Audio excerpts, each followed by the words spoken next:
It was 7:42 p.m. when my phone rang.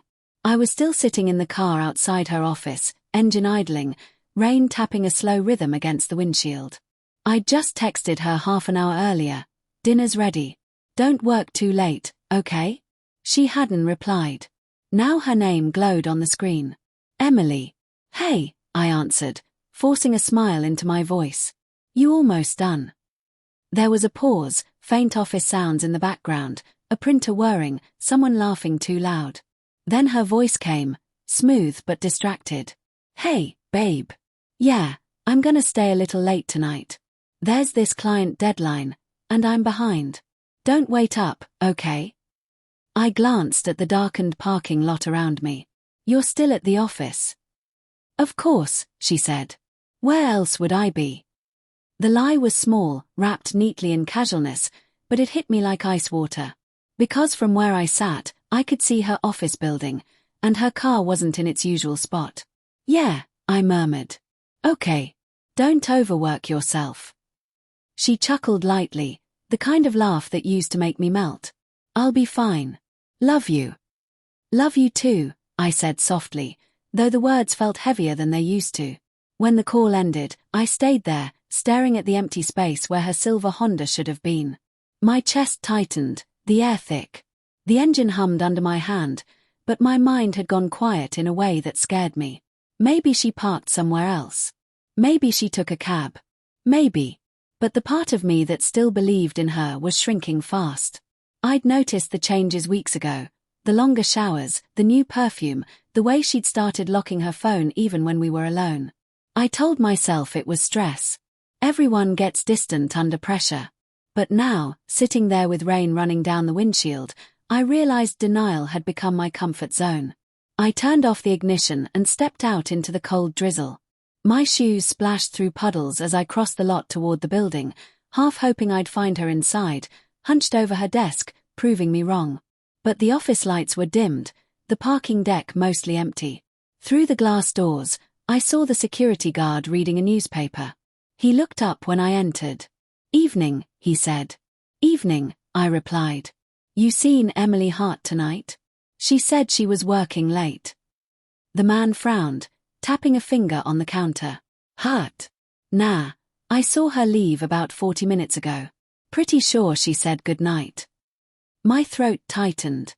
"You're sure?" He nodded. "Positive. She had her laptop bag and that blue scarf she always wears." I thanked him, walked back out, and sat in my car, letting the truth settle like dust in my lungs. 40 minutes ago. Right around the time she called. Something in me snapped, the quiet kind of breaking that doesn't make a sound but leaves everything different afterward. I started the car and drove. I didn't know where I was going at first, just followed instinct. Over the past few weeks, she'd mentioned a coworker's name more than once, David. "New guy," she'd said. "Smart, ambitious, just a friend." The name had started to sour every time I heard it. I remembered her saying his apartment was near the river. That was enough. Downtown blurred past in streaks of rain and headlights. My fingers tightened on the wheel. Each red light felt longer than the last, each thought darker. When I reached the riverside condos, I parked 2 streets away, out of sight. My heart pounded as I spotted a familiar silver car in the lot. Her car. The one that hadn't been at the office. For a long time, I just sat there, gripping the steering wheel, watching the rain trace crooked lines down the glass. I wasn't ready to move. Part of me still begged for another explanation. But then the elevator door opened across the lot, and there she was. Laughing. Umbrella tilted against the rain, her hair catching the streetlight like a halo. And beside her, David.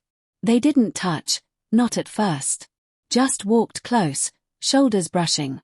Then he said something, and she turned, smiling that shy smile she used to give me when we first met. He leaned in. She didn't pull away.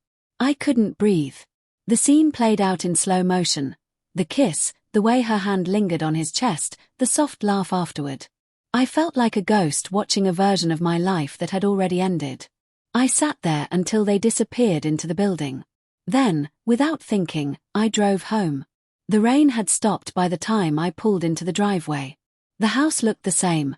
Quiet, warm light spilling from the porch, everything still in its place. I stood there for a moment, staring at it, wondering how something could look so normal when everything inside me was falling apart.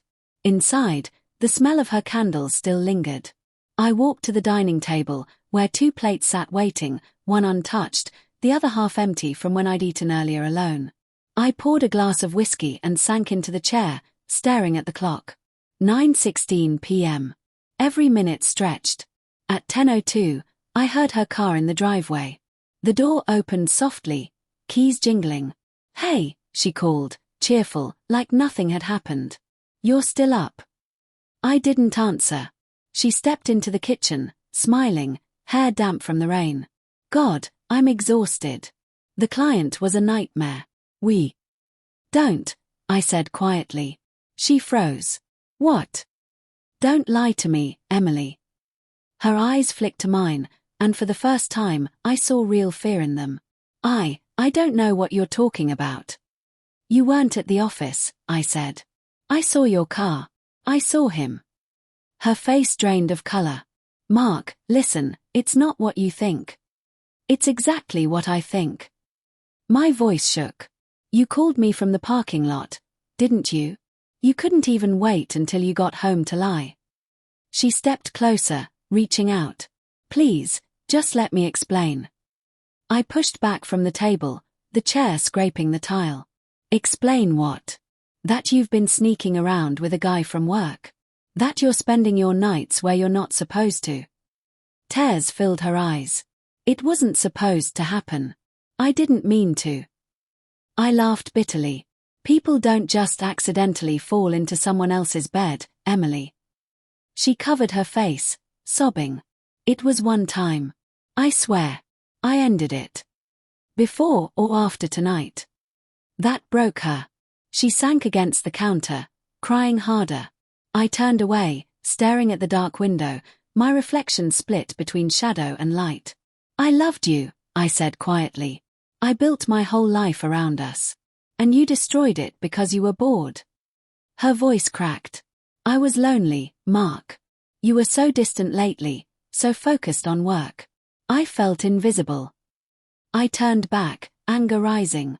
"So instead of talking to me, you ran to him." She didn't answer.